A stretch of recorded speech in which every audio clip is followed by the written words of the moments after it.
Hey guys, it's Eric, owner of Far Point Farms here in the mountains, North Carolina. This afternoon, I wanted to take some time to revisit a video I made a few years back talking about why it is that I quit a job in a city making really good money and moved out to the country to become basically a homesteader, or I don't know what you want to call it, a prepper, a homesteader, a survivalist, whatever you want to pin me as, a hippie. I mean, you can go any direction with this, so I'll let you decide what I am.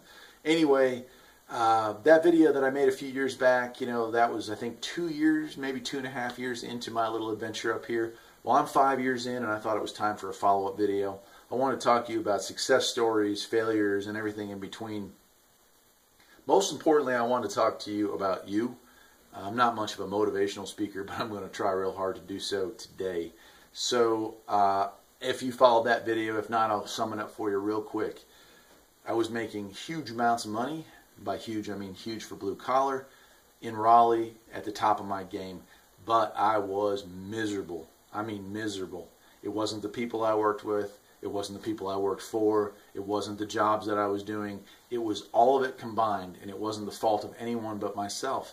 I was miserable because I had been doing the exact same thing for almost 18 years, and I had enough. It's like waking up knowing that you're leaving your house and going to a jail cell. When your job becomes that, it's time to get out. And I knew it was time to get out, and I kept coming back.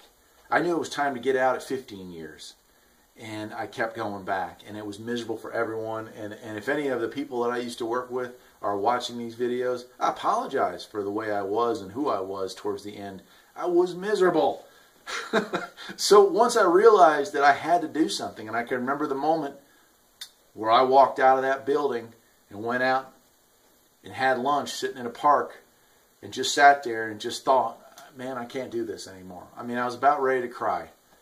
And I came home that night and I told my wife, I'm done. we gotta change. We gotta do something.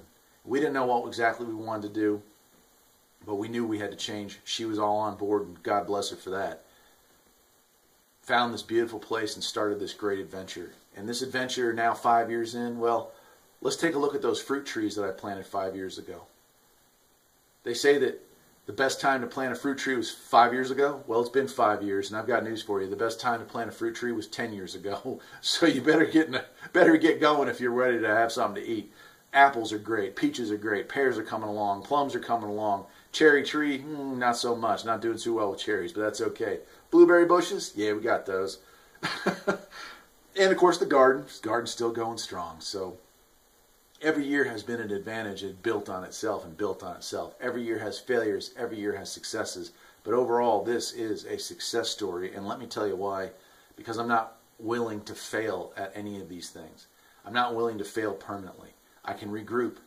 You know, when I first got up here, the first job I took when I got up here, it was like moving jail cells. I went from that jail cell in Raleigh, got up here, took a job that I thought would be different enough that it wouldn't be a jail cell. Same jail cell. Different names on the doors, but same jail cell. Quit that job, spent the winter licking my wounds, so to speak, trying to figure out, hey man, how am I going to do this? Did I make the biggest mistake of my life? What am I going to do? And in the meantime, because I was unemployed, I was like, man, I gotta make some money. How am I going to make some money? Well, I'll take my talents and make them work for me. I started flipping cars, started making money buying, fixing, and selling cars.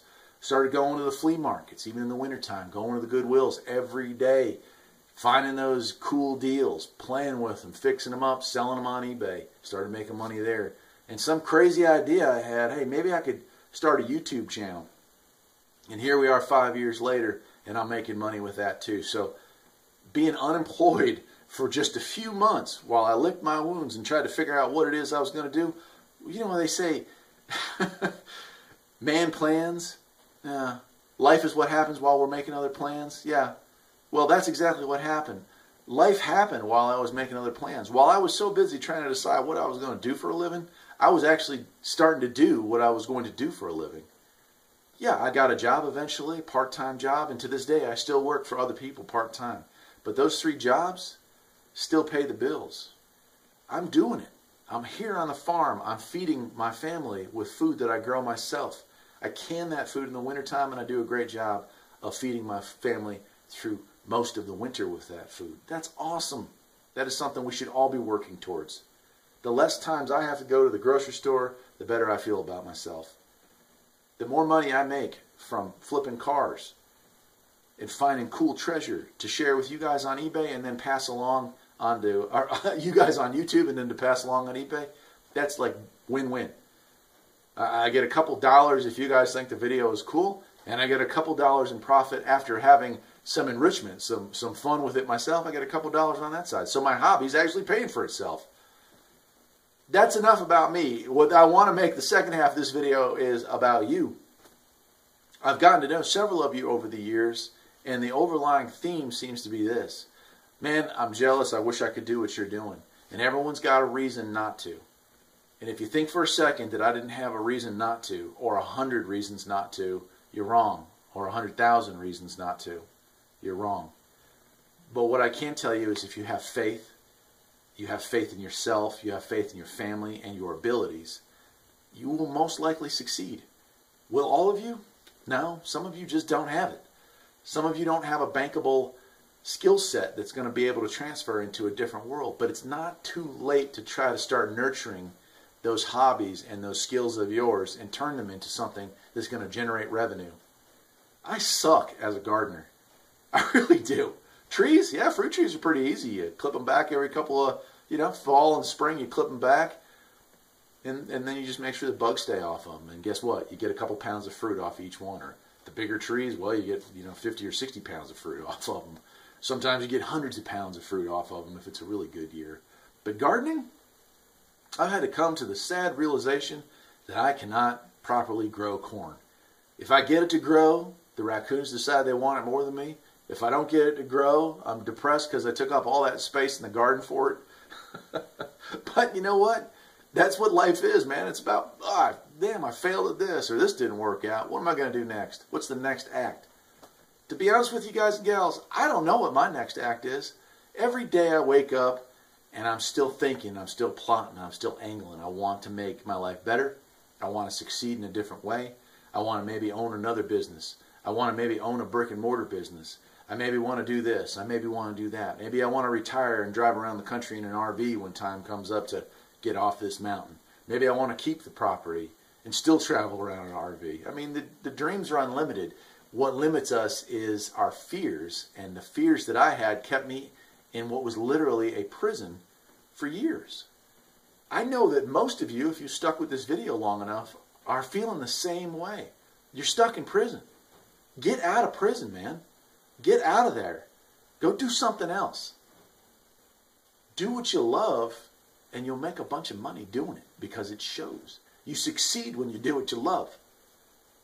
That's it. I am Eric, the owner of Farpoint Farms, and this video is probably goofy, but I don't care. I wanted to share that with you. My success, I want everyone to have that same success.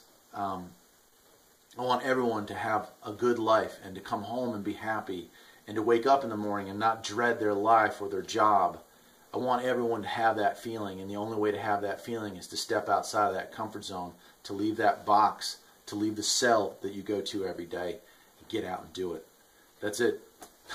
I'll see you next time. Take care.